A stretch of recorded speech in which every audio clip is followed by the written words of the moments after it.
بسم اللہ الرحمن الرحیم۔ لاکھوں کروڑوں درود و سلام محمد صلی اللہ علیہ وآلہ وسلم اور آپ کی آل پر۔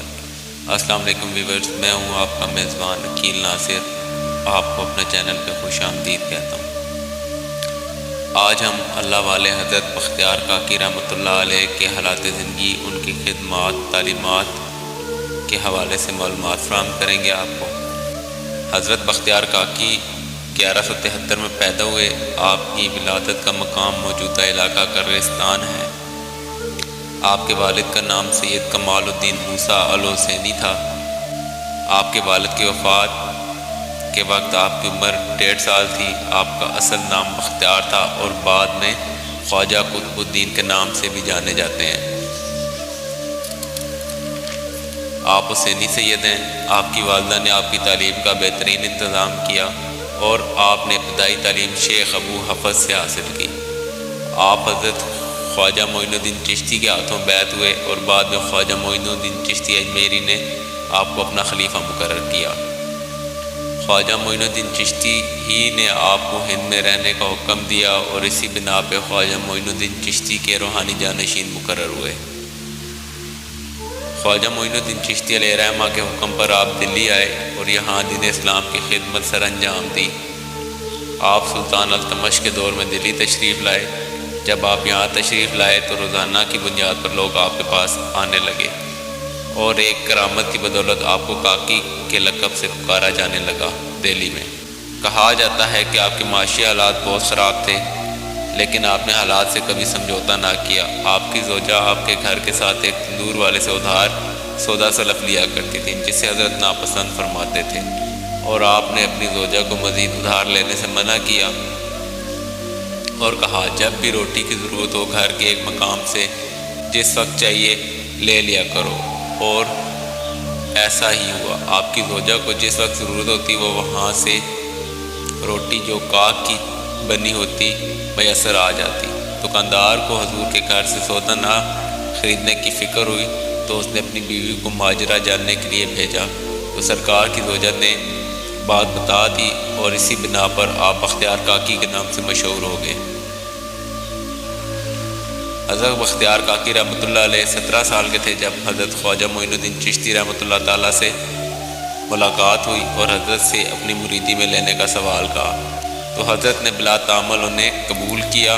حضرت خواجہ معین الدین چشتی آپ کو اپنے ساتھ ہند لائے، آپ کی روحانی اور دینی تعلیمات پر بھرپور توجہ دی، اور ایک دن آیا کہ دنیا نے دیکھا بختیار کاکی رحمۃ اللہ علیہ کو حق ادا کرتے ہوئے اپنے پیر و مرشد کی تربیت کا۔ حضرت بختیار کاکی رحمۃ اللہ علیہ نے دین اسلام کی اشاعت و ترویج کے لیے بہت سے سفر کیے اور بہت سے علاقوں میں اللہ والے بہت سی اولیاء کرام سے ملاقات کی۔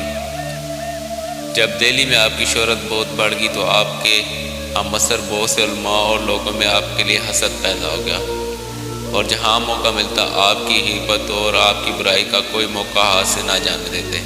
سلطان التمش آپ حضرت کا گرویدہ تھا۔ ایک بار جب حضرت معین الدین چشتی سرکار دہلی کے دورے پر آئے تو وہاں پہ حضرت معین الدین چشتی رحمۃ اللہ علیہ کا استقبال شہر سے باہر نکل کے اہل دہلی نے کیا، اور آپ حضرت کے پیر و مرشد کے مرید وہ نہ آئے، لیکن آپ نے ان کی طرف خود جا کر حال احوال پوچھا، جو کہ اس وقت شیخ الاسلام تھے۔ تو انہوں نے معین الدین چشتی سرکار کو بختیار کاکی رحمۃ اللہ علیہ کو دہلی سے لے جانے کی خواہش ظاہر کی، جسے آپ حضرت نے قبول کیا اور حضرت بختیار کاکی رحمۃ اللہ علیہ کو اپنے ساتھ لے جانے کا حکم دیا۔ جب آپ حضرات شہر سے باہر نکلے تو دہلی شہر کے لوگ بے تحاشا محبت اور عقیدت سے برے انداز میں خواجہ صاحب سے گزارش کرنے لگے کہ بختیار کاکی رحمۃ اللہ علیہ کو یہاں ہی رہنے دیا جائے، اور یہ خبر جب سلطان التمش کو موصول ہوئی تو وہ بھی بہت رنجیدہ ہوئے۔ تو حضرت معین الدین چشتی رحمۃ اللہ علیہ سے گزارش کی کہ حضرت بختیار کاکی رحمۃ اللہ تعالیٰ کو یہاں ہی رہنے دیا جائے، لیکن آپ نے ان کی بات ماننے سے انکار کیا اور بختیار کاکی رحمۃ اللہ علیہ کو لے کر شہر سے باہر آئے، اور حضرت معین الدین چشتی رحمۃ اللہ علیہ سے بختیار کاکی کو نہ لے جانے کا سوال کرنے لگے۔ آخرکار حضرت خواجہ معین الدین چشتی اجمیری رحمۃ اللہ علیہ نے حضرت بختیار کاکی کو لوگوں سے ان کی بے پناہ محبت کی بنیاد پر دہلی میں ہی چھوڑ دیا اور وہاں آپ پہ قیام کرنے کا حکم دیا۔